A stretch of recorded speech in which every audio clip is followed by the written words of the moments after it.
So kaya sabi dapat palagi nating ginagawa is sabi nga ay magpakumbaba na lumapit sa Diyos. Yes, lahat po tayo, sabi nga ho sa Romans, walang nakaabot sa pamantayan ng Diyos. Amen po ba? Lahat po tayo makasalanan, lahat po tayo kulang. Amen?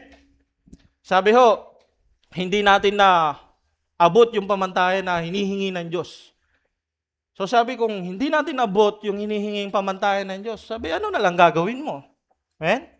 Sabi magmumukmo ka na lang, gagawin mo na lang kung ano yung gusto mo. No po. Hindi po ganun yung tamang reaksyon ng isang mananampalataya. Ano daw po yung dapat reaksyon ng isang mananampalataya? Ano daw po yung una niyang gagawin? Ano yung una niyang kilos?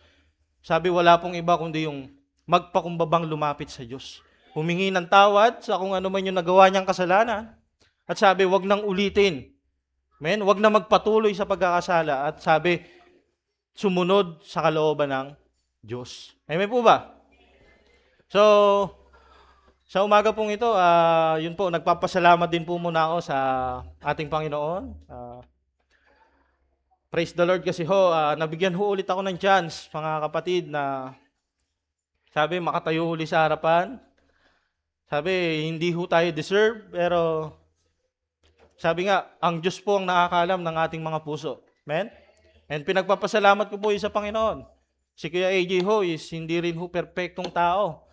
Madalas ho nagkukulang, madalas ho nagkakasala, but then, sabi nga ho, naturuan ho tayo dito sa Panambahan kung paano yung gagawin. Kaya sabi ho, nagpapasalamat ako at natutuwa dahil yung makatayo ho, makapag-share ng Word of God is hindi ho biro.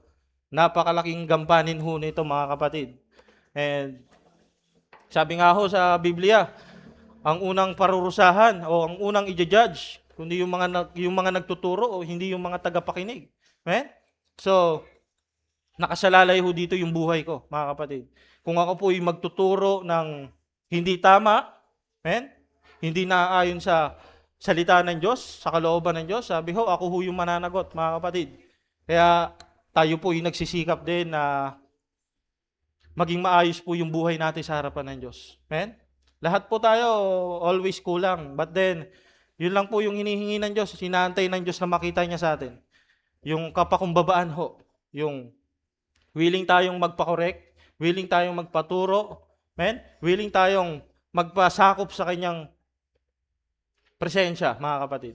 So, this past few week ho, ang dami ho nangyari sa atin, no, mga kapatid. Meron ang dami nating mga kaganapan sa buhay-buhay. But then, sabi, mabuti pa rin ho ang Diyos sa bawat isa. Amen po ba? Gano'n ho mabuti ang Diyos? Sabi nga ho sa kanta, worthy siya sa lahat.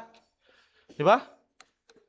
Sabi, kung wala ho ang Diyos, wala ho tayo.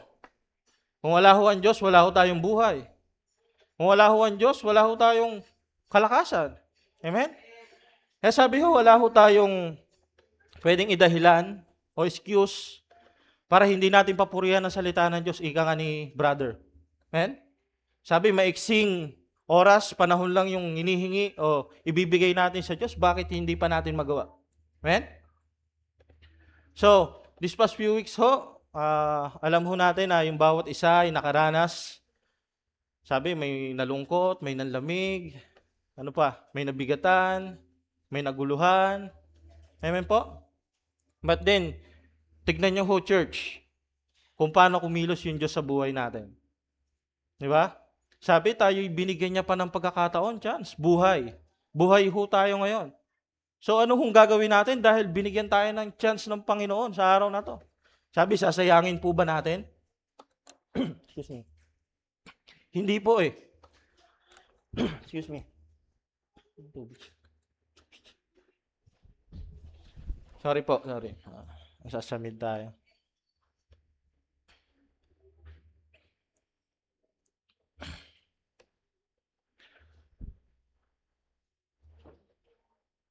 Medyo nanibago si AJ kasi yung tagal ulit hindi nakatayo. Thank you po.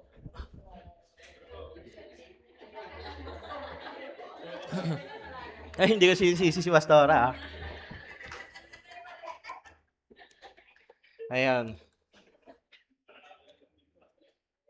So bago po tayo mag-start dun sa pinaka-topic, may gusto po muna akong basahin na Bible verse sa inyo po mga kapatid. Ito po, hindi ko po ito makakalimutan Bible verse na to mga kapatid. Kasi nung nag-umpisa ho akong tumayo sa pulpito, ito ho yung una kong binitawan na Bible verse. And memory verse ko rin ho siya. Palagi ko siyang binubulay-bulay araw-araw. Punta po tayo kuya sa mga ngaral. Yan. Mga ngaral 12 verse 13 to 14.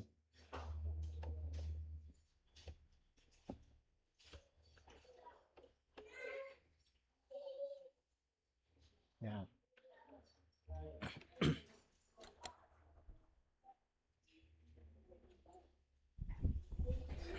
Yan ako ya. Mga ngaral 12 verse 13. Yan. Yan. Tignan niyo po mga kapatid, listen po. Sabi po dito sa mga ngaral 12 verse 13, sabi po dito, ngayong nabasa mo na ang lahat ng ito ang aking huling payo. So may payo sino po yung nagsulat ng mga ngaral? Sabi po si Haring Solomon, yung anak ho ni Haring David, mga kapatid. Sabi yung pinakamatalinong tao sa buong mundo sa balat ng lupa. Sabi po ni Haring David, sabi ngayong nabasa mo na ang lahat ng ito ang aking huling payo. Matakot ka sa Diyos at sundin mo ang kanyang mga utos. Dahil ito ang tungkulin ng bawat tao. So ano daw po yung tungkulin nating mga tao mga kapatid? Ito ho, ilang beses na hong naulit dito mga kapatid sa church. Palagi ho itong natatakil. But then, sabi nga ho, wag natin pagsawaan. Kasi ho, ito po yung nagre-remind ho sa atin. Sabi ho ni Haring Solomon, matakot ka sa Diyos, sundin mo ang kanyang mga utos. Ano po ba yung ibig sabihin ng matakot ka sa Diyos? Mga kapatid, ito po ba yung literal na takot ka o yung parang ayaw mong maparusahan kaya ka sumusunod sa Diyos? Ganon, yung literal na takot? Pero hindi po May mas malalim po na ibig sabihin yung salitang matakot ka sa Diyos. Amen? Meron po akong hinandang visual para mas maintindihan ho natin kung ano ba yung ibig sabihin ng matakot dito sa mga ngaral. Amen? Kaya pwedeng palagay ako ng picture. Kaya sa Hebrew word, yung mga ngaral po kasi Old Testament po isinulat ho sa Hebrew. And yung New Testament po isinulat naman sa Greek word. So dito po, sabi yung matakot, doon sa mga ngaral, sabi, ang equal niya ho ang ibig sabihin niya ho sa Hebrew word is, yan po, yare. Sabi, pag pinronounce mo siya, parang siyang may H, yare. Yare. Yan. Yun po yung Hebrew word ng matakot. So ano po yung ibig sabihin ng yare? Amen? Ano po yung meaning? Sabi po dito,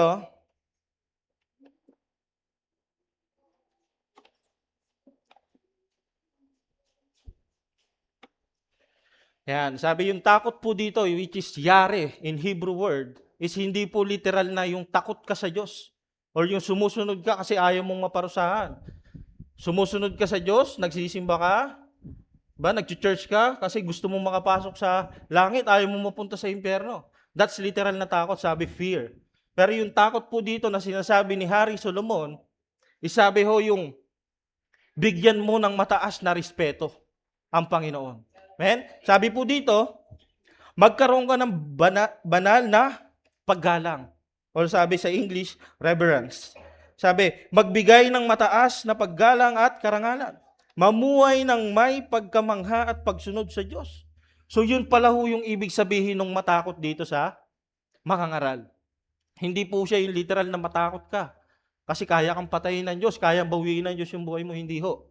Matakot ho tayo na parang katulad ng mga bata sa ating mga magulang. Amen? Takot tayo na masaktan natin yung magulang. Takot tayo na hindi natin masunod yung kanyang kalooban, yung pinapagawa niya sa atin. Yun po yung ibig sabihin ng yare. Amen? Yung matakot. So church, Meron na ho ba tayong takot sa ating Panginoon? Hindi lang ho yung literal na takot yung mataas na paggalang o pagrespeto sa ating Panginoon. Kasi ho, yun po yung pinaka-importante. Marami ho sa atin, mga kapatid. Marami ho sa mga Kristiyano ho ngayon, ang takot na meron sila is yung literal na takot, fear, na baka hindi ako maligtas, na baka mapunta ako sa impyerno. Pero dapat ho nating maunawaan, mga kapatid, na yung takot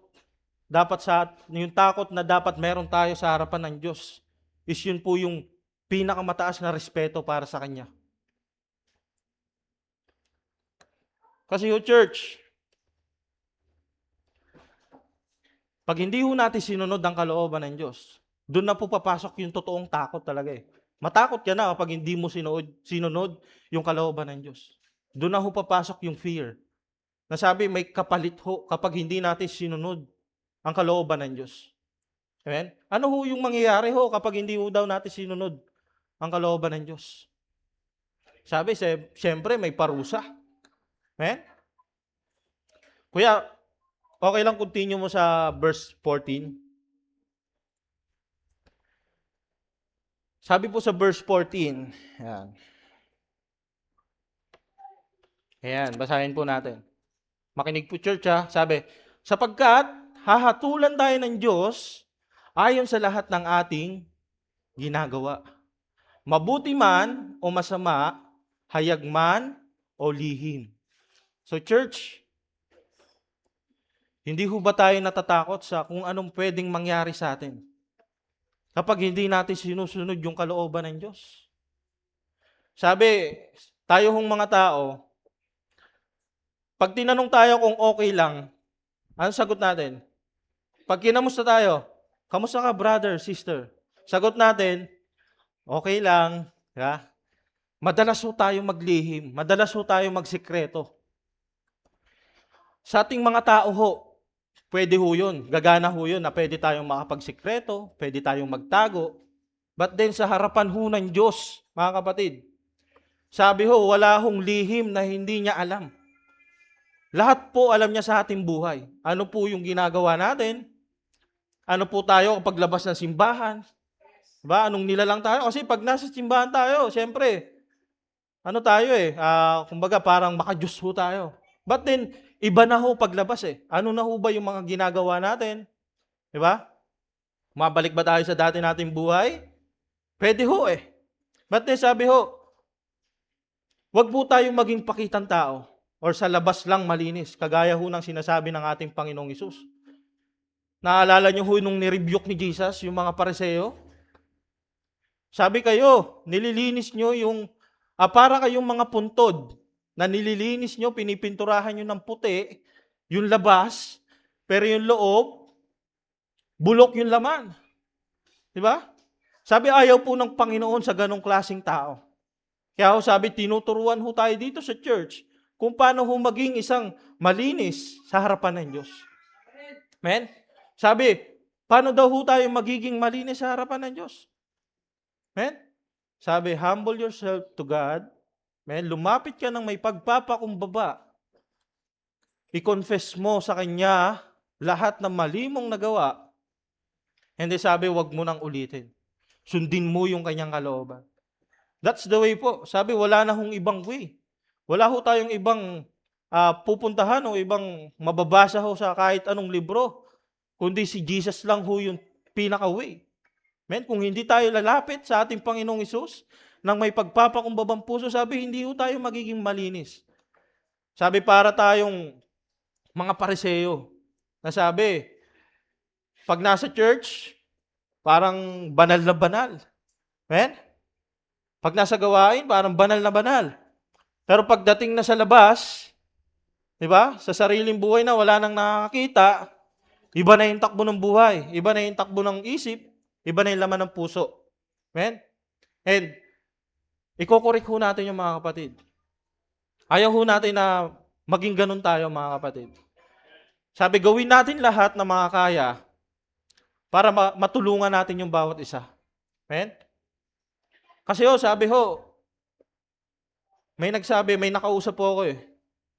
Sabi, pasensya na po kuya, mahina po kami. Sabi ko, sister, brother, lahat po tayo mahina. Sabi ko, kung hindi tayo lalapit sa ating Panginoon, kung hindi ka makikiisa sa mga kapatiran, manghihina ka talaga. Amen? Sabi ho ng Biblia, sabi ho ng salita ng Diyos, wala hong Kristiyanong mag-isa.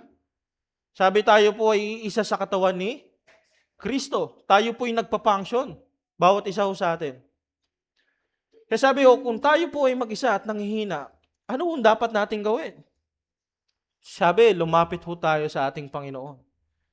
Pangalawa, sabi, lumapit tayo sa katawan ni Kristo, sa mga kapatid.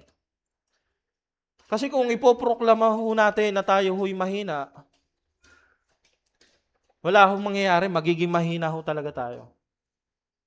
Nakatingin ho tayo dun sa downside or sa problema ho natin bilang tao. Which is natural ho eh. Sinabi ho mismo ng Biblia. Pinanganak ka pa lang, makasalanan ka na, mahina ka na. So anong dapat mong gawin? Kasi madalas yun yung tinitignan natin eh. Mahina ako, hindi ko kaya.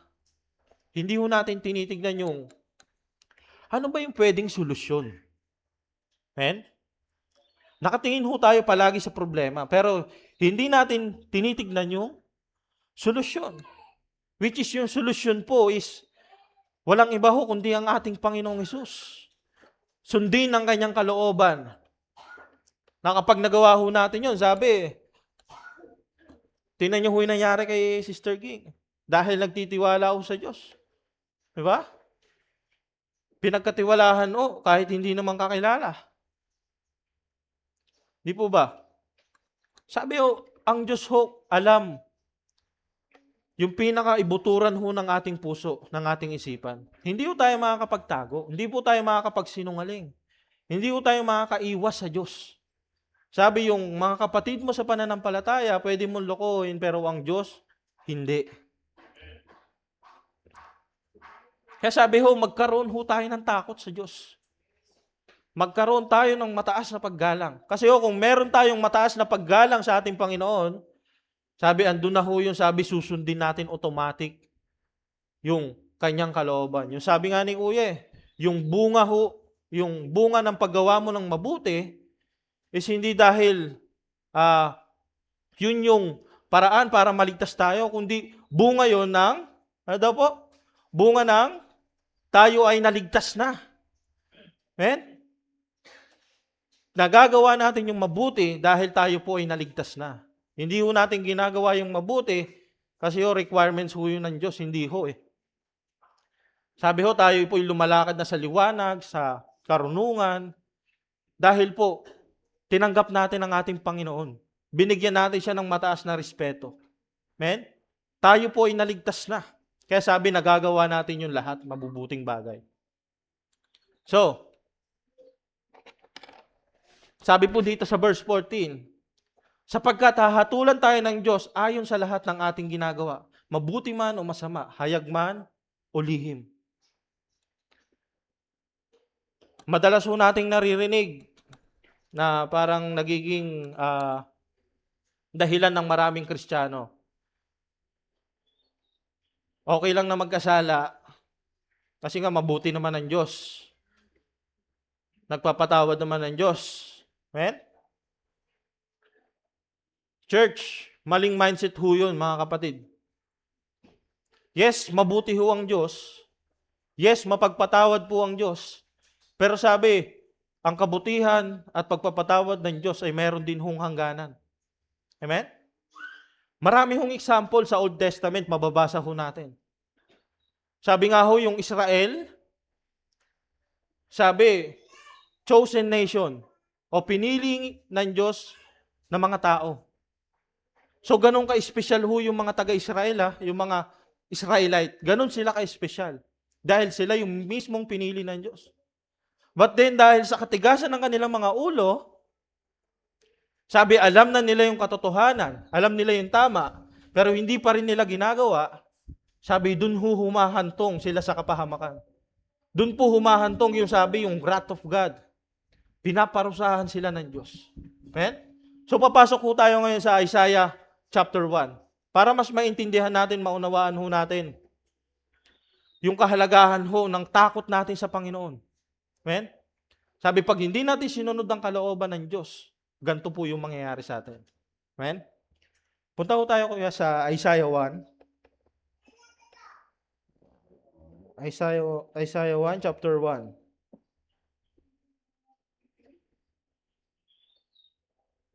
Yan, basahin po natin na mabilis. Ang aklat na ito'y tungkol sa ipinahayag ng Diyos kay Isaiah na anak ni Amos. Tungkol ito sa Juda at Jerusalem. Noong nagkakasundo na naghahari sa Juda sina Hosea, Jotham, Ahaz at Hezekiah. So sa chapter 2 ho, ito na ho. Makinig po tayo mabuti mga kapatid ha. Sabi po dito, pakinggan ninyo langit at lupa. Dahil sinabi ng Panginoon, inalagaan ko't pinalaki ang mga Israelita na aking mga anak, pero nagrebelde sila sa akin. Amen?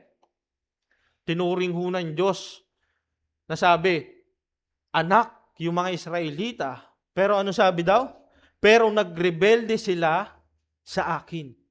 Sabi sa verse 3, kahit ang mga bakay, kilala ang kanilang tagapag-alaga.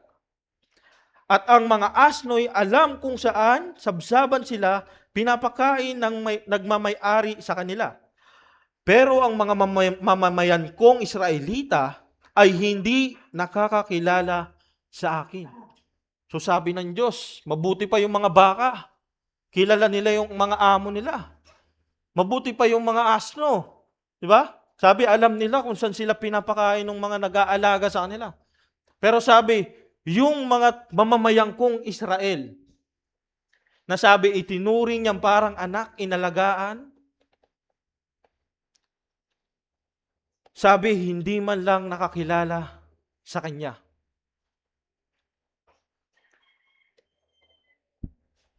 Tignan niyo ho yung, pag nagbasa ho kayo sa Old Testament, yung mga Israelites, sumusunod naman sila. Amen? May pagsunod naman sila. Pero ganito po yung nangyayari. Halimbawa, niligtas sila ng Panginoon. Ang example natin yung kay Moises. Yung mga Israelita, pinalaya sa Ehipto. Yung in-example ni Kuya Lori nung last time. Sabi, nagpaulan na ng mana ang Diyos. Sabi, kukuha na lang sila ng makakain. Pero sabi, anong nangyari? Anong ginawa ho nila? Nagreklamo pa rin sila. Sabi, pinaulan na ng mana, ng pagkain. Sabi, nagawa pa rin magreklamo. Meron pang ibang example, mga kapatid. Nakaranas sila ng kapangyarihan ng Diyos. Pero dahil may nangyari lang na hindi maganda sa kanila, o nakaranas lang sila ng hindi maganda o hindi okay para sa kanila, mabilis nilang tinalikuran ng Diyos o mabilis nilang kinalimutan kung ano yung ginawa ng Diyos sa buhay nila. Ganon din ho ba yung nangyayari sa panahon natin ngayon, church? Ganon din ho yung nangyayari sa panahon ngayon, church. Marami pa rin ho sa atin ngayon madamdamin. Sabi, nagkaroon lang ng isang problema o dumaan lang sa ambon, dinaanan lang ng ambon. Sabi, ayaw na mag-church. Nabasa daw ayaw na mag-church. Ang liit na problema lang nang dumaan. Compare mo doon sa kung anong nagawa ng Diyos sa buhay nila nung sila'y nasa kahirapan. Nung sila'y hindi nakakakilala pa sa Diyos, nung tayo po'y hindi pa nakakakilala sa Diyos, ano ho yung ginawa ng Diyos? Inakay ho tayo ng Diyos. Inalis ho tayo sa kahirapan, sa kadiliman. Amen? Pinagpala niya ho tayo. Inayos niya ho tayo bilang tao. But then, sabi sa mga maliliit na bagay na nangyayari sa ating mga buhay-buhay, sabi napakabilis nating kalimutan o talikuran o kalimutan kung ano yung nagawa ng Diyos sa ating mga buhay.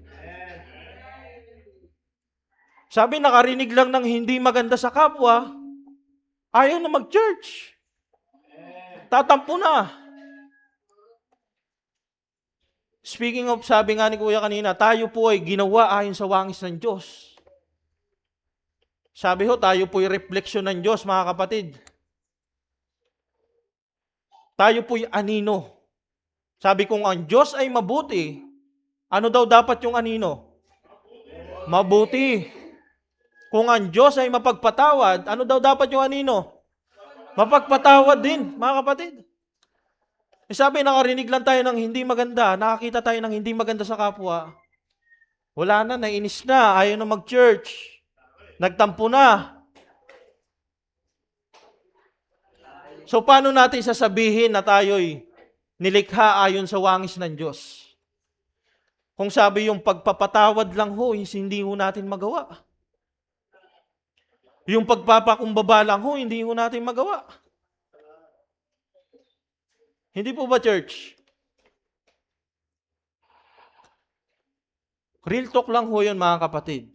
Halos karamihan pa ho sa atin ngayon is napakalalambot pa ho ng puso. Balat sibuyas pa rin ho hanggang ngayon. Sabi, ang tagal na natin sa pananampalataya, ang tagal na nating nakikinig na salita ng Diyos. Pero sabi hanggang ngayon, balat sibuyas pa rin. Sabi, konting kibot, konting may makita. Kinalimutan na kagad kung ano yung kabutihang ginawa ng Diyos sa buhay nila. But then sabi, ayaw nating manatili ho tayo sa ganong buhay. Kaya nga ho, kinokorek ho natin mga kapatid. Kaya ho, tinatama ho natin. Kasi ho, ayaw ho nating manatili tayo sa ganong klaseng buhay. Supposed to be, mga kapatid, sa tagal na natin nag-church, sa tagal na natin kilala ang Diyos, sabi, dapat, andun na tayo sa mga ngaral, yung sabi, yung buong may takot na tayo sa Diyos o yung buong paggalang, pagrespeto na tayo sa Diyos. Nasabi, hindi mo na hinahayaan na hindi mo magawa kung ano yung kalooban ng Diyos. Yun na ho dapat tayo, mga kapatid. But then sabi, swerte pa rin ho tayo, mga kapatid. Mapalad pa rin tayo, mga kapatid. Alam niyo po kung bakit? Kasi ho, kahit ganito tayo, tignan niyo ho, kung gaano ho nagtsatsaga ang Diyos sa ating mga buhay. Nakarinig ho ba tayo ng panunumbat sa Diyos? Hindi ho Hindi ho tayo nakarinig ng panunumbat sa Diyos. Tinanggap niya pa rin ho tayo. Binigyan niya pa rin ho tayo ng chance. Sabi, ano ho yung chance na ibinigay ng Diyos sa atin? Ito ho, yung buhay. Sabi, araw-araw, kulang ho tayo. Yung pamantayan, hindi natin naabot. But then, nag-question ba yung Diyos sa atin, mga kapatid? Hindi ho So kung ganon yung Diyos sa atin, mga kapatid, dapat ganon din ho tayo sa bawat isa. Amen po ba? Ganon din ho dapat tayong umunawa sa bawat isa. Sabi nga ho natin yes, totoo po na mahina ho tayo. Amen po ba? Pag may nagsabing malakas dyan, bahala ka na. Lahat po tayo mahina. Nagiging malakas ho tayo kapag sama-sama, mga kapatid. So, mag-work ho tayo. Magiging maayos po yung takbo natin kung tayo po'y magtutulungan. Pero kung sabi, magsosolo ka lang, magsosolo ka talaga, mahina ka talaga. Sabi, paulit-ulit ka lang matitisod, paulit-ulit ka lang madadapa. Sabi, kung hindi natin babaguhin yung ating sarili, mga kapatid, kasi yung Diyos, andyan na po yan Ang Diyos ay mapagpatawad. Ang Diyos ay mapagmahal. Ang Diyos ay mapagbigay. Amen? Pero sabi, kung tayo mismo sa sarili natin, hindi natin kayang baguhin o hindi tayo magbabago, hindi natin susuko yung kung anumang mali sa ating buhay, baliwala ho yung kabutihan, yung pagmamahal, yung pagpapatawad ng Diyos. Kasi hindi ho tayo masasakop nun. Kasi tayo na mismo yung nagkasala. Alam niyo po kung bakit? Kasi mababasa ho natin, basahin ho natin, church. Sabi ho saan ako tumigil kaya? Verse 3 ba? Verse 4. Tuloy natin yung basa. Sila ay bansang makasalanan, mga taong punong-puno ng kasamaan, lahi ng mga gumagawa ng masama at mapinsala. Itinakwil nila at kinutya ang Panginoon, ang banal na Diyos ng Israel, at siya'y tinalikuran nila. Tingnan nyo to, church, ha. Yung Israel, sabi tinawag ng Diyos na anak niya. Amen po ba? Sabi, the chosen nation, special sa Diyos. Pero dito, makikita ho natin na sabi kahit ikaw ay anak na ng Diyos, pero kung hindi ka pa rin magbabago, ano sabi ng Diyos? Lahi ng mga gumagawa ng masama, mapaminsala, itinakwil nila at kinutya ang Panginoon. Diba? Kaya bawiin ng Diyos yung title natin bilang anak ng Diyos para gawing kaaway ng Diyos. Amen?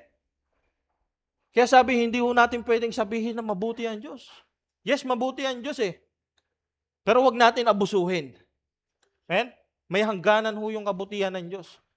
Pag nakita ng Diyos sa iyo na hindi ka talaga nagbabago at makulit ka na talaga, tigas ulo ka na talaga, magugulat kayo, church, one time, wala na yung desire nyo sa paglapit sa Diyos. Magugulat kayo one time, ang layo nyo na sa mga kapatiran. Kasi nga ho, hindi nyo pinakinggan yung tinig ng Diyos. Sabi ho ng Biblia, palagi sa atin. Reminder ho, palagi sa atin ng Biblia o ng Diyos. Huwag ninyong palambutin ang inyong huwag ninyong patigasin ang inyong mga puso, kundi palagi ninyong palambutin. Kasi ho, pag matigas ho ang ating puso, sabi, hahayaan ho tayo ng Diyos. Sabi ho dito sa verse 5, mga taga-Israel, bakit patuloy kayong nagre-rebelde? Yan. Gusto pa ba ninyong maparusahan? Diba? Nagtatanong ang Diyos eh. Gusto pa ba ninyong maparusahan? Para kayong tao na puro sugat ang ulo at ang puso'y puno ng sakit. Sa verse 6, mula ulo hanggang talampakan, walang bahagi na walang sugat, pasa at pamamaga. Hindi ito nahuhugasan o nabibendahan o nagagamot. Verse 7, hindi mapapakinabangan ang inyong bansa. Sinugo ng mga dayuhan, sinunog ng mga dayuhan ang mga lungsod ninyo. Kitang-kita ninyong sinasamsam nila ang mga bunga ng inyong pananim. Sinisira nila ang inyong lupain hanggang sa hindi na mapakinabangan. So yun po yung nangyayari, church.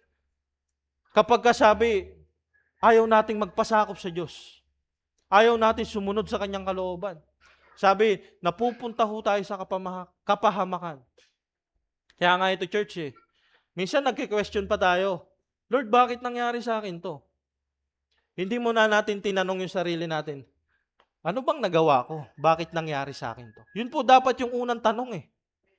Hindi ho yung, Lord, ano bang nagawa ko? Lord, nagsisimba naman ako palagi ah. Bakit parang habang nagsisimba ko, lumalapit ako sa'yo, bakit parang ang daming problema palagi? Diba? Sinisipa ang Diyos. Pero sabi, ang una ho dapat natin tanongin is yung sarili natin, ano ba yung nagawa natin? Bakit nangyayari sa atin to yung kahirapan, kawalan? Amen po ba? Kasi sabi ho ng Biblia, palagi nyo hong tandaan, church. Sabi ho ng Biblia, sabi ho ng Diyos, walang anumang negatibo o masamang bagay ang nagmumula sa Diyos. So kung tayo po'y nakakaranas ng mga negatibong bagay o masasamang bagay sa ating buhay, is hindi ho dahil sa Diyos. Dahil ho sa atin yun, mga kapatid. Isa pang maling pagkakaunawa natin, misconception natin sa pagkakaunawa na sabi, kaya daw tayo naghihirap kasi may kaaway. Kaya daw tayo nagkakasala kasi may kaaway na bumubulong. Iko-correct ho natin yan, mga kapatid, hindi ho totoo na dahil sa kaaway. Alam niyo po kung bakit?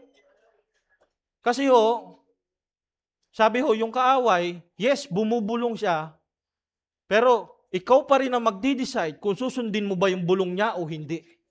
Amen po ba? Sabi ho, ang battle ng isang Kristiyano ay nasa utak ho nagsisimula. Nasa ating isipan. Sabi, andyan yung bulong ng kaaway, andyan ho yung tinig ng Diyos. Amen? Kaya sabi, hindi natin pwedeng isisi sa Diyos, hindi rin natin pwedeng isisi sa kaaway kung bakit tayo nalulugmok, kung bakit tayo nagkakasala. Kasi in the first place, tayo po yung nagdi-decide kung ano yung gagawin natin. Di po ba, pag nag-iisip po tayo, di ba? Tama ba itong gagawin ko? Di ba, sa isip pa lang natin nakokontrol na natin But then dahil sa kahinaan o dahil hindi natin pinakinggan yung tinig ng Diyos, yun po yung nagiging dahilan kaya nakakapasok yung kaaway sa atin. Doon pa lamang ho, nakakakilos, nakakagalaw yung kaaway. Kapag hindi natin pinakinggan yung tinig ng Diyos. Kapag nag-decide ka na humakbang, na hindi mo, di ba? Hindi mo tinatanong sa Diyos kung ano yung dapat mong gawin. So church, naintindihan po ba natin? Masyado tayong minsan na reklamador Masyado tayong minsan na, sabi nga, tinatanong pa natin, nagque-question pa tayo sa mga sarili natin kung bakit nangyayari sa atin yung mga ganito o yung kahirapan. Sabi, church, tignan ho natin yung mga buhay natin. Yun po yung una nating gawin. Lumapit tayo sa Diyos, ipasuri natin ang ating mga puso. Kasi wala hong ibang makakatulong na ho sa atin, kundi ang ating Panginoon. Sabi, hindi ho si pastora, hindi ho si kuya, hindi ho yung mga ngaral, kundi yung Diyos ho. At yung puso ho natin na, sabi, totoong nagpapakumbabang lumalapit. Ang gusto ho ng Diyos ay kalinisan ng puso. Hindi niya ho tayo matutulungan, sabi, kung may karumihan. Sabi ho ng Biblia, hindi pwedeng tumira sa isang lugar o sa isang puso ang kabutihan at ang kasamaan. Sabi, mamimili ka sa dalawa kung alin yung patitirahin mo. So kaya tayo nahihirapan kasi ayaw pa natin i-let go, isuko yung mga bagay na hindi karapat-dapat. Kasi hindi makakilos yung banal na Espiritu ng Diyos. Naalala niyo ho yung preaching ni Pastora? Yung tatawid dun sa Jordan River? Sabi, kasama nila ang Diyos. Pero iba na ho sa panahon natin ngayon.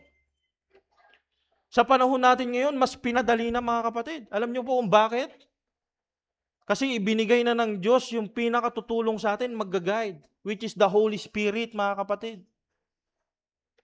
Kaya lang, madalas hindi ho natin nabibigyan ng pansin, tuon, yung tinig ng banal na Espiritu Santo. Tinutuwid ho tayo, tinuturuan ho tayo ng tamang landas ng ating Panginoon. Sa pamamagitan ho ng banal na Espiritu Santo niya. But din minsan sabi, dahil nga mas nananaig pa yung karumihan, kadiliman sa ating mga puso, kaya sabi, hindi makakilos ng mabuti yung banal na Espiritu Santo. Kaya sabi, nandun tayo sa gitna, hindi tayo makaabante. Amen? Kaya sabi, church, wag ho nating patigasin ang ating mga puso. Amen? Sabi, wag ka nang mag-justify ng iyong kasalanan. Amen? Wag mo nang ipagtanggol. Wag ka nang magdahilan. Amen? Aminin mo na nagkasala ka, humingi ka ng tawad na may pagpapakumbaba, at wag mo nang ulitin. That's it, mga kapatid. Kasi yung madalas sa atin, karamihan sa atin, nagja-justify pa kung ano yung nagawa nila. Nagdadahilan pa. Which is hindi naman ho dapat Sabi ng Biblia, natural sa tao, dumadating ang panahon na ang tao ay nagkakasala talaga. Diba? Sa Matthew, nabasa ho natin yan. Pero sabi, ang hindi natural is yung manatili ka doon sa kasalanan. Amen po ba? Sabi, pag nagkasala, pag nadapa, bangon agad. Amen? Lapit agad sa Diyos. Magpaayos agad. Amen? Huwag na tayo magbabad doon sa pinagdapaan natin. Kasi wala hong mangyayari sa atin pag ganun tayo, mga kapatid.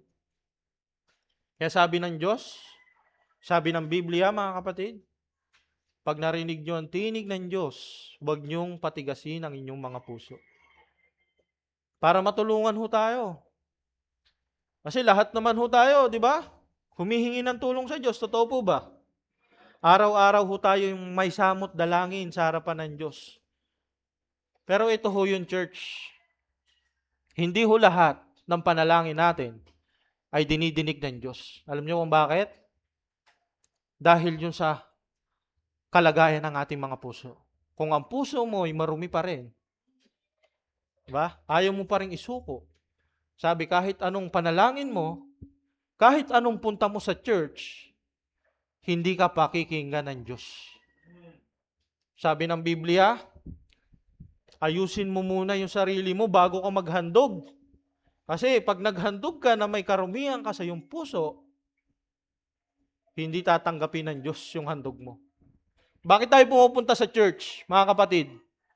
Sabi, para purihan, pasalamatan ng Diyos. Amen po ba? Para makinig ng kanyang salita.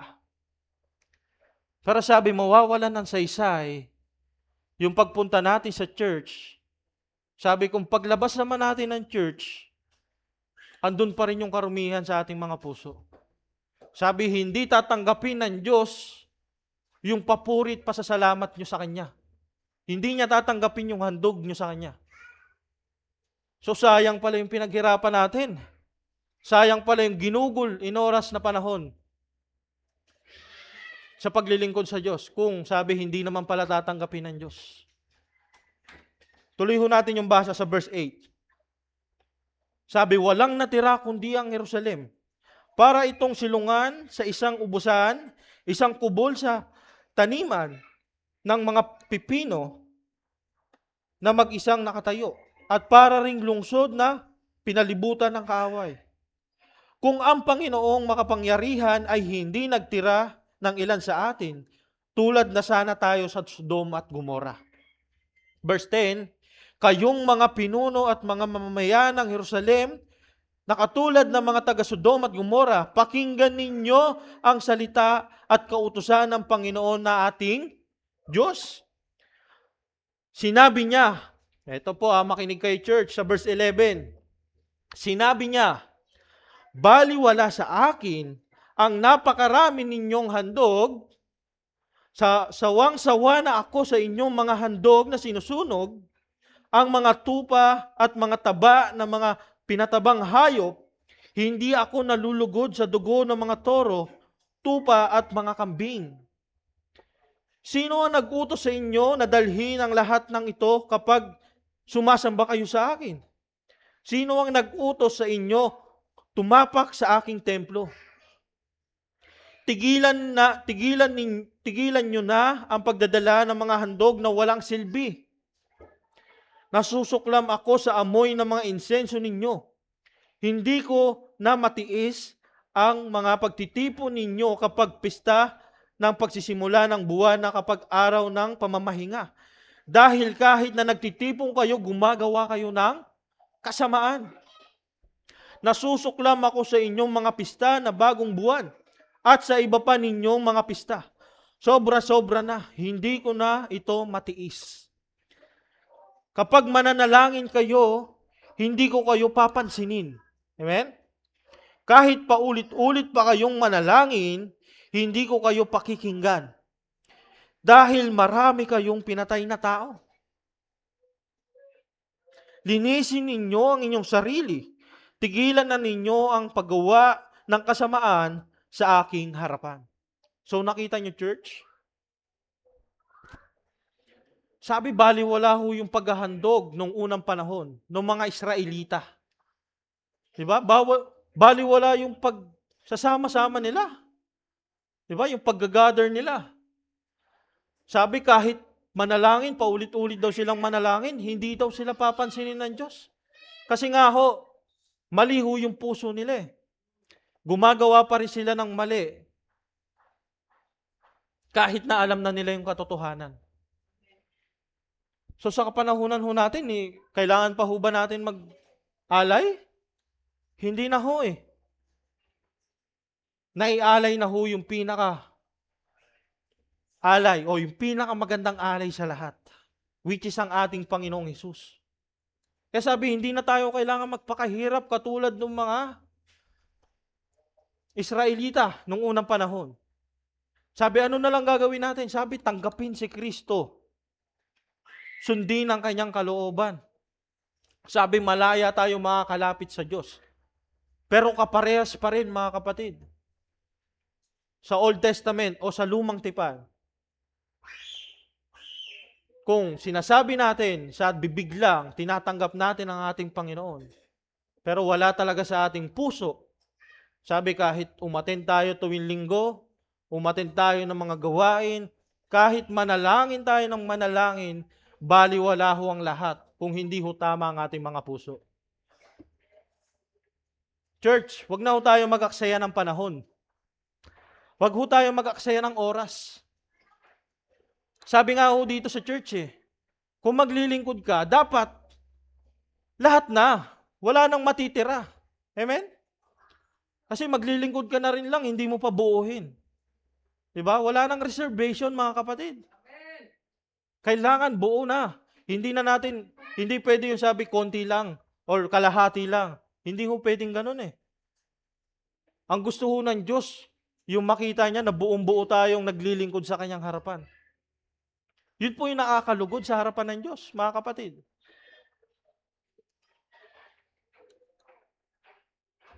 Karamihan sa atin na marami pa rin kahinaan. Pagdating sa trabaho, pinansyal,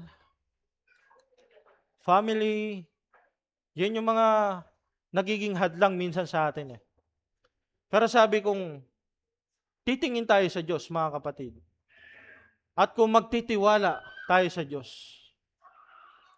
sabi nga aayusin niya kung ano man yung mga pagkukulang natin. Pupunuan niya kung ano yung mga kakulangan natin sa ating buhay. Ganon po kabuti ang Diyos, mga kapatid. Ang gusto lang ng Diyos yung totoong pagtitiwala. Naalala ko yung preaching ko nung last time, di ba?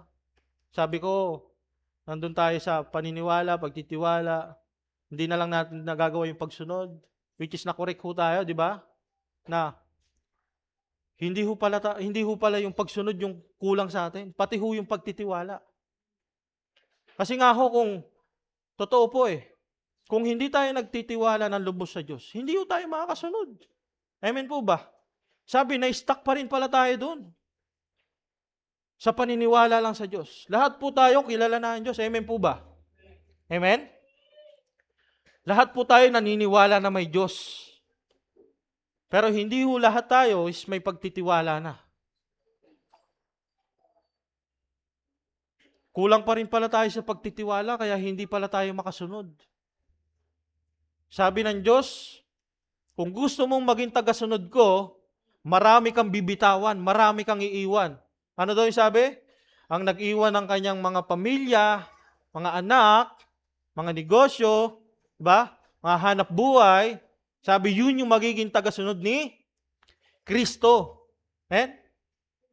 Pero doon pa lang hirap na ho tayong bitawan. Ano pong kulang? Sabi kulang ho tayo sa pagtitiwala sa Diyos. Yun lang po yung ibig sabihin nun. Dahil hindi pa rin natin kayang isurrender o hindi pa rin natin kayang unahin ng Diyos. Diba? Hindi pa rin natin kayang ipagpalit yung mga bagay na yun sa Diyos. Ibig sabihin ho nun, wala ho tayong pagtitiwala pa sa Diyos. At dahil wala ho tayong pagtitiwala pa sa Diyos, hindi ho tayo makakasunod. Sabi pa, ulit-ulit lang ho yun. Nasa circle lang tayo, mga kapatid. Aattend ka ng church, may kinig ka ng salita ng Diyos, lalabas sa kabila. Paglabas mo, ganun ka ulit. Balik ka ulit sa dating buhay. Doon lang ho yung iikot ang buhay natin, mga kapatid, kung hindi ho tayo totaling magsosurrender sa ating Panginoon. Ang kailangan ho natin is totally surrender, mga kapatid. Ipagkatiwala na ho natin, church. Sabi nga ng Biblia, ba't di nyo subukin ng Diyos? Diba? Subukin nyo ang Diyos.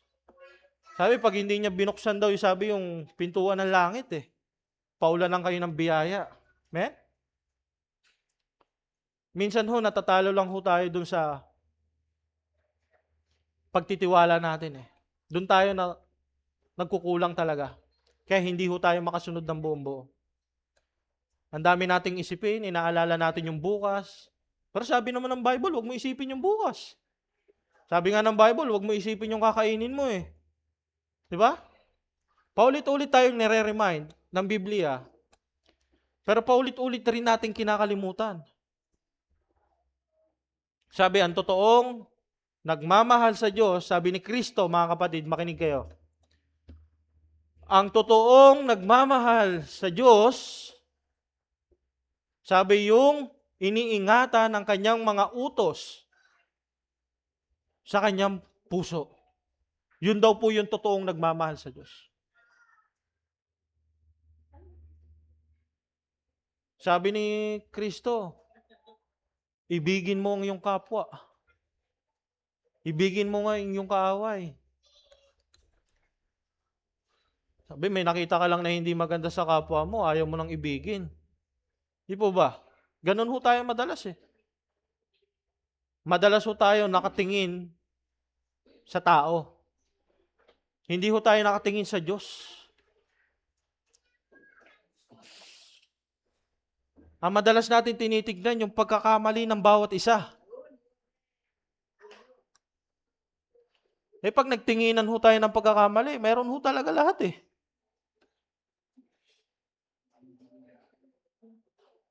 Kung titignan ho natin yung pagkakamali ng bawat isa, lahat ho tayo. Sabi magkakasala lang o babagsak.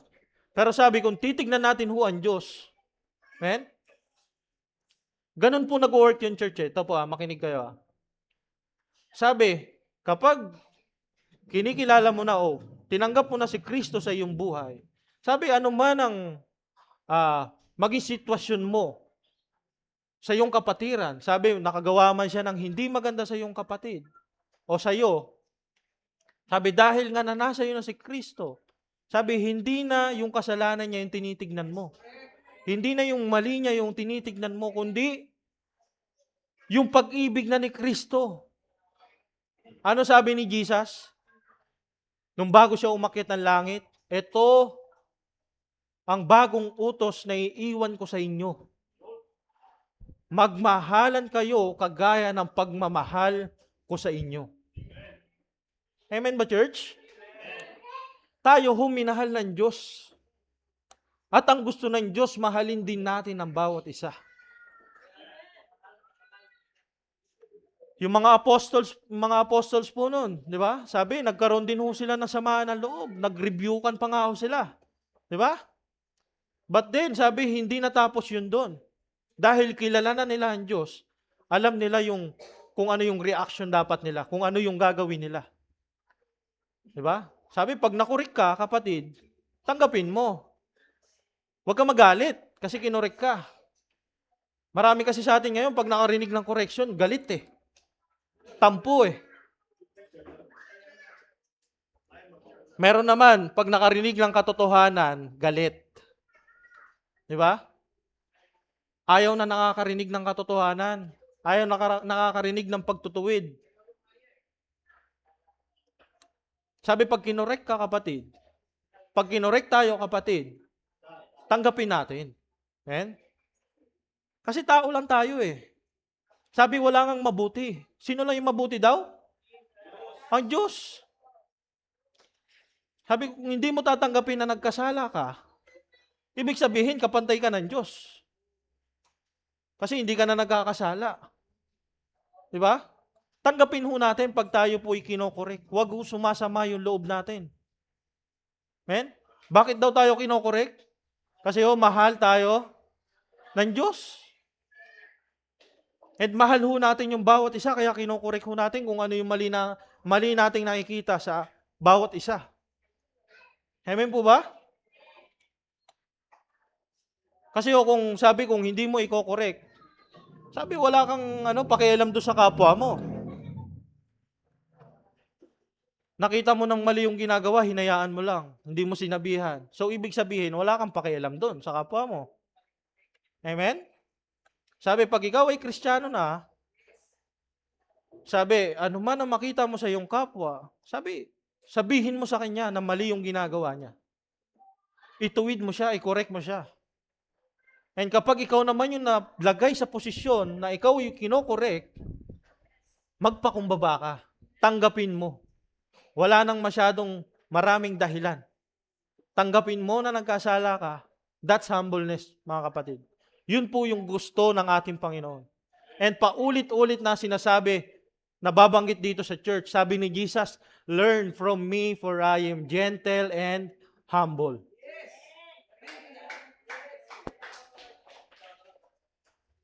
Hindi na ho tayo lalayo eh. Pinaka-the best example, si Jesus. Di ba?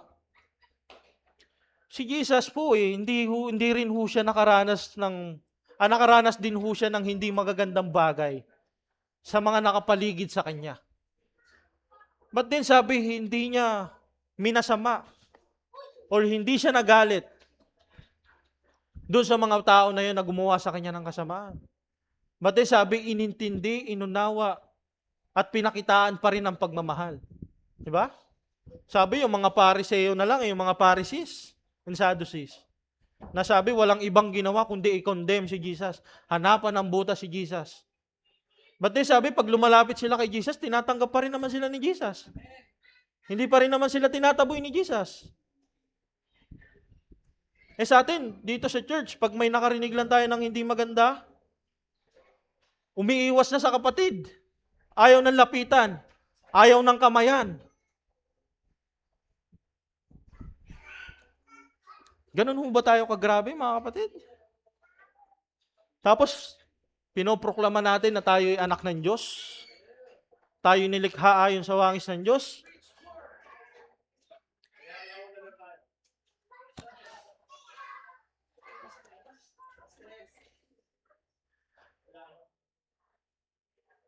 Church, maging mature na ho tayo. Sabi, tama na ho yung nakalipas na karaan sa ating buhay na tayo'y hindi nagseryoso. Sabi ho, malapit na dumating ang Diyos, hindi pa rin tayo seryoso. Magseryoso na ho tayo, mga kapatid. Ayaw natin na bumalik ang Diyos na hindi maayos yung buhay natin. Gusto natin, sama-sama tayo lahat. Diba? Nasasalubungin ang ating Panginoon.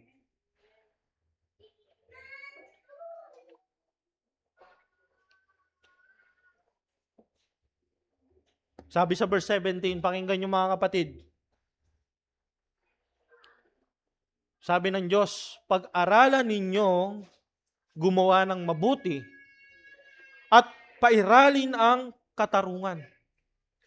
Sawayin ninyo ang mga nangaapi at ipagtanggol ninyo ang karapatan ng mga ulila at mga byuda. Ano daw po yung pag-aralan natin? Sabi, pag-aralan natin gumawa ng mabuti. Sabi nga sa New Testament, huwag kayong mapagod sa paggawa ng mabuti. Sabi ng Panginoon,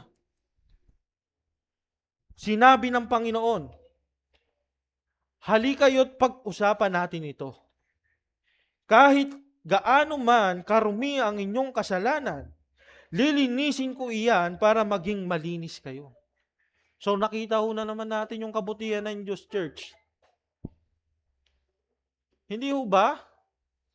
Sa kabila ng lahat, pero andun pa rin ho sa bandang huli.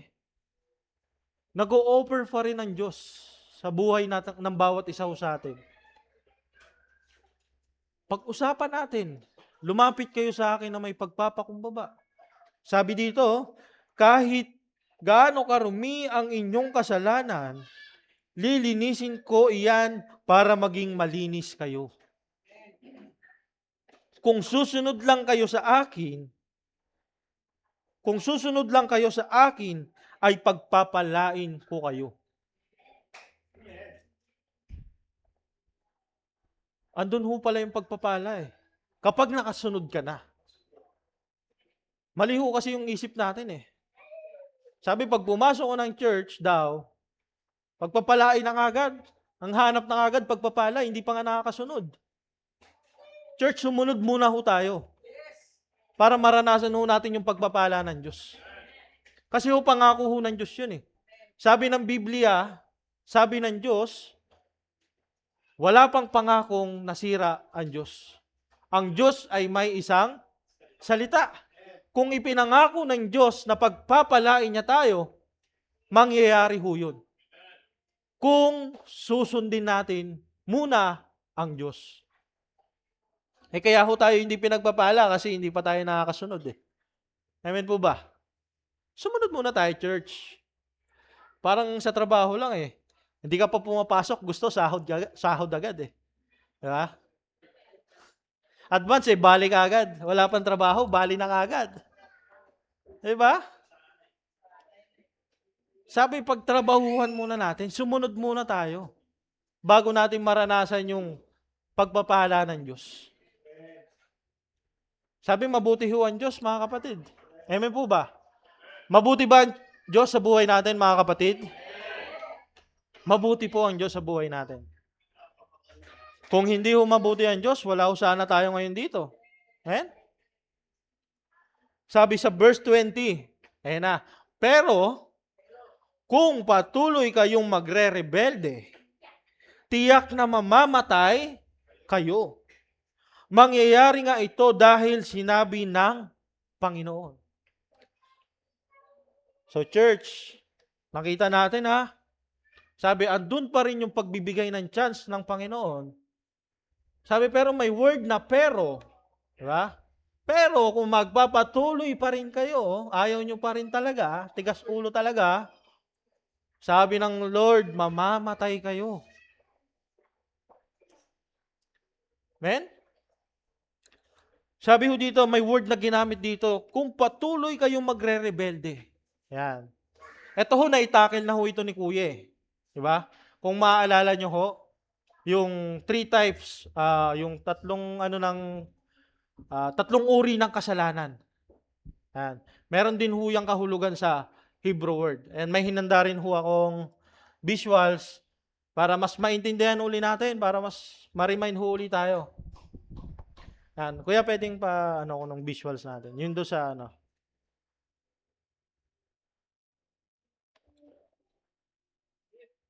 Ayan, sabi diyan, three different form of sin. Yan, sabi diyan, meron sin, transgression, and iniquity. Yan po yung tatlong uri ng kasalanan sa Biblia.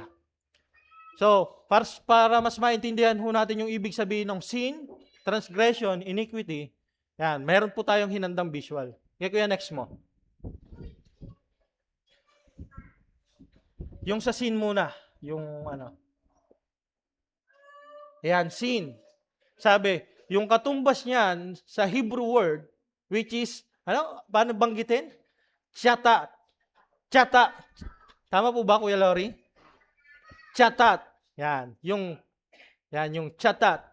Yung sin po, ang ibig sabihin sa Hebrew word is chatat. Yung sabi, hindi pagtama sa layunin ng Diyos or miss the mark. Which is yung pinakamagandang example ho dyan, is yung sa Romans. Nasabi, walang nakaabot sa pamantayan ng Diyos. Sabi na, miss natin yung mark. Yun po yung sabi, alam naman ho natin yung mga ginagawa natin or yung tama, pero hindi natin ginagawa pa rin, di ba? Sabi, alam mong may gawain. Mas pinili mo yung magpahinga na lang sa bahay, mag-cellphone, mag-Facebook, umorder sa Shopee. Diba? Next po, kuya, yung sa transgression. Ito po yung meaning ng transgression. Yan. Pesha. Sa Hebrew word, pesha. Yan. Sabi dito, yung meaning ng pesha ay sinasadyang pagre-rebelde laban sa Diyos.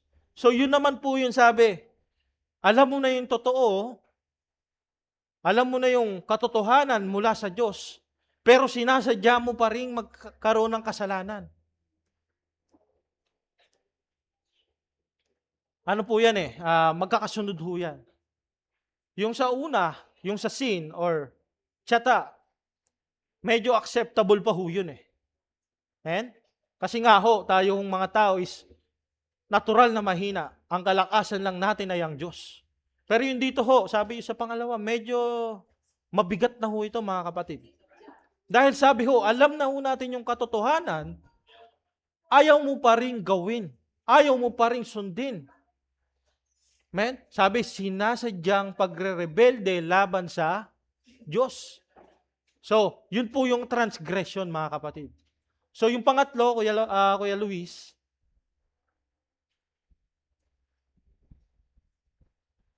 ayan, iniquity. Or, Kuya, anong ano dyan, Kuya? Avon. Avon ba? Avon. Yan. Yung meaning ng iniquity sa Hebrew word is avon. Amen? Sabi, yung pong ibig sabihin niya ay kabuktutan o baluktot na likas at ang bunga ng kasalanan. Kumbaga, yun na po yung pinakasukdulan mga kapatid. Kumbaga, sinadya mo ng talikuran ng Diyos na natili ka na sa kasalanan. Amen? Yun na po yung pinakamabigat sa lahat. So, sabi dito church, sa Isaiah, sabi, pero kung patuloy kayong magre-rebelde, amen? Tiyak na mamamatay kayo. Amen? Sabi, tingnan ho natin yung puso natin ngayon mga kapatid. Nasang part po tayo doon ng kasalanan. Sana nga ho, wala eh. Amen? Hoping wala, pero kayo po, pakiramdaman nyo ho yung sarili nyo ngayon. Nasang part ka ngayon? Sin, transgression, or iniquity. Sabi yung lahat na nabanggit na yon, sabi maliit hanggang sa malaki, still kasalanan pa rin. Amen po ba? Wala hong pinagkaiba, kasalanan pa rin lahat. But then mahalagang malaman natin yung mga bagay na yan mga kapatid. Para alam natin yung sitwasyon natin, kung tayo po ba'y nanganganib na o delikado ang ating mga buhay. Kasi hindi ho tayo karamihan ho kapag ang isang tao hindi naranasan o hindi niya nalaman kung ano yung kahihinatnan niya, minsan hindi siya nagbabago ng kaisipan eh. Minsan hindi niya inaayos ang kanyang buhay. Patuloy pa rin siya. Kaya nga ho, sinishare natin to sa inyo. Nasang sitwasyon na kayo ng buhay ngayon? Meron pa rin ba kayong sin? Meron pa rin ba kayong transgression? O meron pa rin kayong iniquity? Sabi, anuman dun sa tatlo, mga kapatid. Anuman dun sa tatlo, mga kapatid. Lahat po yun ay kasalanan pa rin. Ano pong dapat nating gawin, mga kapatid? Ano pong dapat gawin ng isang totoong Kristiyano? May isi-share po ako sa inyo. Sa Biblia ho, lahat po ng ginamit ng Panginoon, o may mga ilan pong ginamit ng Panginoon. Sabi, yung iba, mga matataas na katungkulan talaga. Sabi, andyan yung mga apostles, andyan yung ano nga tawag doon? Yung ginamit sa Old Testament. Sabi, yung mga ginamit ng Diyos, sabi kahit sila'y pinili ng Diyos para gamitin sa kanyang kapurihan, sila po'y nakaranas pa rin ng pagkakasala. Sila po'y nakaranas pa rin ng pagkadapa. Pero sabi, ano yung tamang reaksyon o ano yung tamang gagawin mo kapag nalagay ka sa ganitong sitwasyon? Kapag ka ikaw ay nagkasala, ano dapat yung reaksyon ng isang Kristiyano? Paano siya dapat tutugon? Amen? Bibigyan ko kayo ng example si King David. Si King David ho is napakalaki ng kasalanan sa harapan ng Diyos. Pumatay ho siya ng tao, nangalun niya. Diba? Pinatay niya yung asawa ng babae para lang makuha niya yung gusto niya. That's malaking kasalanan ho sa harapan ng Diyos. Pero, sabi po, dito nyo makikita yung tunay na kumikilala sa harapan ng Diyos. Sa kilos, sa galaw. Kung paano siya paano ba to? Kung paano siya kumikilos, kung paano siya gumagalaw, kung paano niya, anong tawag sa word na yon?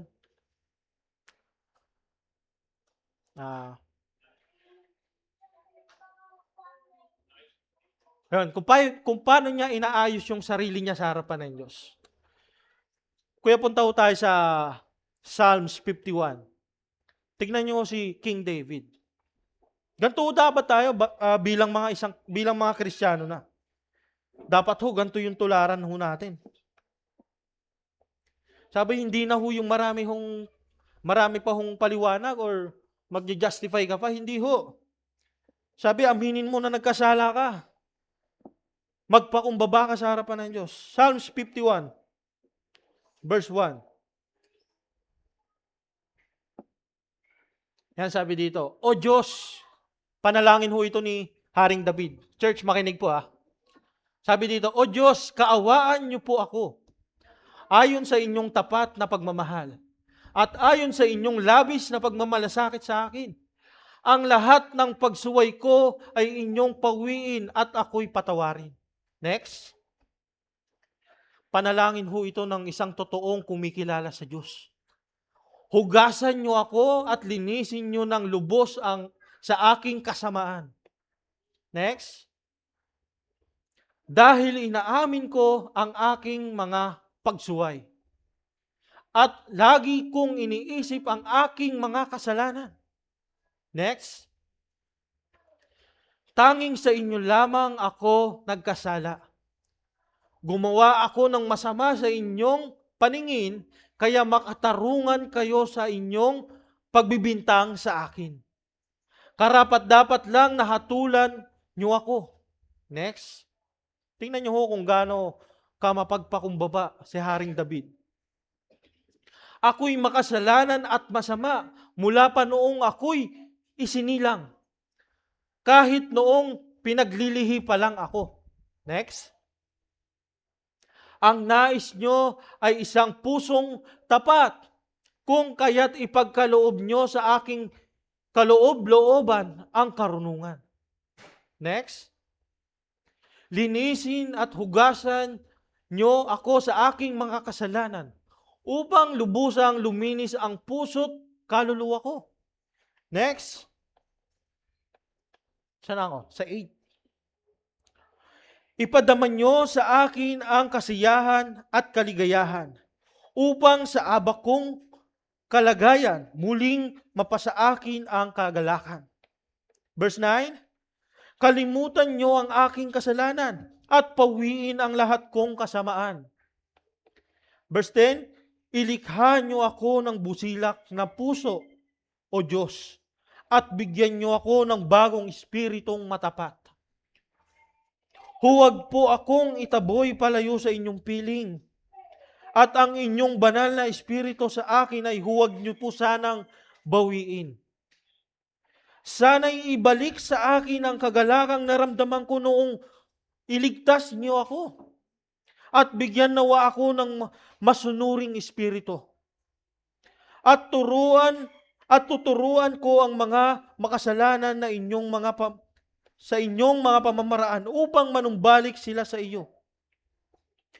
Patawarin niyo ako sa kasalanan kong pagpatay, O Diyos na aking tagapagligtas, at isisigaw ko sa kagalakan dahil sa inyong pagliligtas. Panginoon, buksan niyo po ang aking labi nang ang mga ito'y magpuri sa inyo. Hindi naman mga handog ang nais nyo. Mag-alay man ako ng handog na sinusunog, hindi rin kayo malulugod. Ang handog na nakalulugod sa inyo ay pusong nagpapakumbaba at nagsisisi sa kanyang kasalanan. Ito ang handog na hindi nyo tatanggihan. Dahil sa kagustuhan nyo Pagpalain nyo ang Jerusalem. Muli nyo itong itayo ang mga pader nito.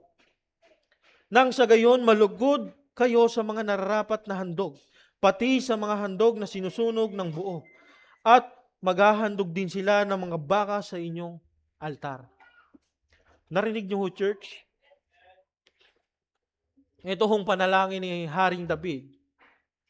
That was the time na sabi nagkasala ho siya. Nung pinatay niya ho yung kanyang kawal para maging asawa niya ho yung babae. Napakabigat ho nun, mga kapatid. Napakabigat ho nun sa harapan ng Diyos. Sabi, pumatay ka na. Nangalunya ka pa. Sexual immorality ho is napakabigat na kasalanan sa harapan ng Diyos. But then, sabi, ano ho yung hindi matatanggihan ng Diyos?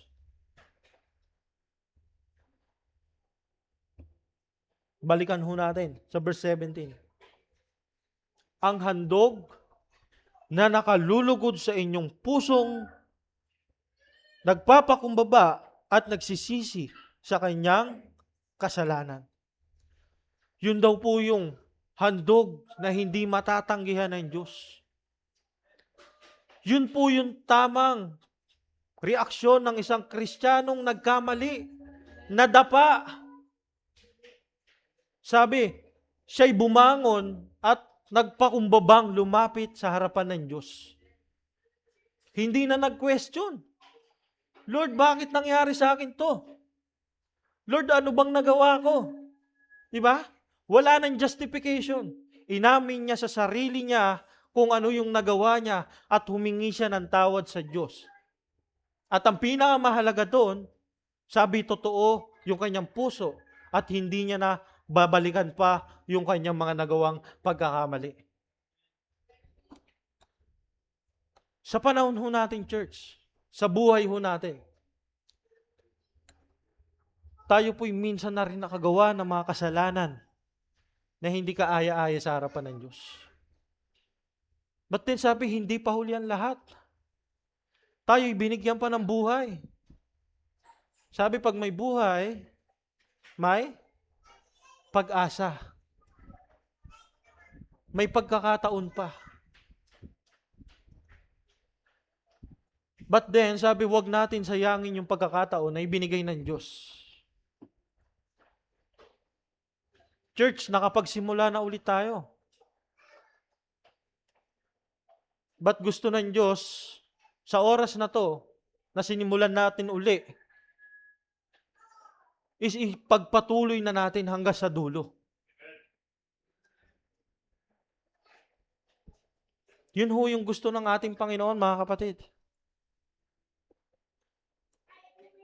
Nakita niyo ho yung kabutihan ng Diyos?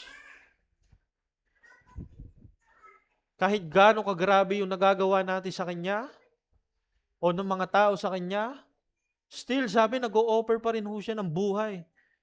Nag-o-offer pa rin siya ng kaligtasan. Kasi nga ho, gusto niya ho, tayo lahat ay maligtas.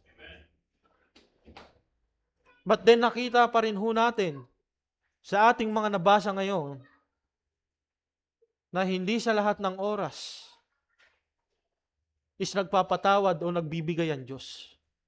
May mga pagkakataon ho na ang Diyos na mismo ang sumusuko dahil sa tigas ng ating mga puso. At wag na po nating hintayin na umabot po tayo sa puntong ganon. Dahil sabi, kapag umabot ho tayo sa puntong ganon, sabi, wala na hong makakapagligtas sa atin. Sabi nga ho sa New Testament, wala nang alay na pwedeng may alay pa para panumbalik ka sa Diyos muli. Kasi naialay na ho si Jesus eh. Amen? So church, as a Christian, bilang tagasunod ng Diyos, bilang anak ng Diyos, sabi nga, bilang anino o refleksyon ng Diyos. Sabi, practicein ho natin na magawa kung ano yung ginagawa ng Diyos. Babalik ho tayo doon sa simula, sa mga ngaral. Ano daw ho yung tungkulin ng bawat isa? Ang sundin ang kalooban ng Diyos. Wala na pong iba, mga kapatid. Pag sinabi ng Diyos na magmahal ka, kapatid. Pag sinabi ng Diyos na magpatawad ka, kapatid. Pag sinabi ng Diyos na magpakumbaba ka, kapatid. Pag sinabi ng Diyos na ibigay mo ang lahat, ibigay mo na ang lahat, kapatid. Wala na tayong reservation, mga kapatid. Sabi nga ho ng Biblia, sabi ng Diyos, hindi natin hawak yung buhay natin. Amen? Kita nyo ho yung nagmomotor ho na, na move it. Tatrabaho lang. Pagbaba ng pasahero, biglang inundayan ng saksak eh. Hindi mo na sinabuyan, kuya, hold up to ah. Wala mo lang ganun, walang preno-preno eh. Pagbaba, bira ka agad. So hindi natin alam kung anong mangyayari sa ating mga buhay. Lalo na kung hindi pa tayo lumalapit sa Panginoon, kung wala tayong Diyos. Diba? Mas malapit yung kapahamakan ho sa atin. Sabi, anong dapat nating gawin? Sabi, ibigay ho ang lahat sa Diyos. Ipagkatiwala ang lahat sa Diyos. At ang Diyos ang bahala sa atin. Amen?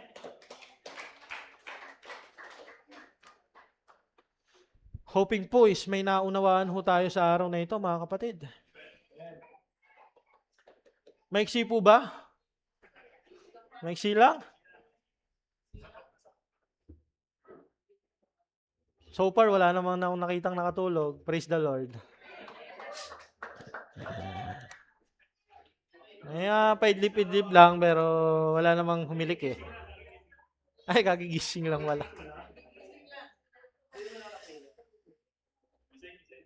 Ayun po, pasalamatan ho natin ang Diyos sa ating mga buhay. Maraming salamat po. Thank you, Lord.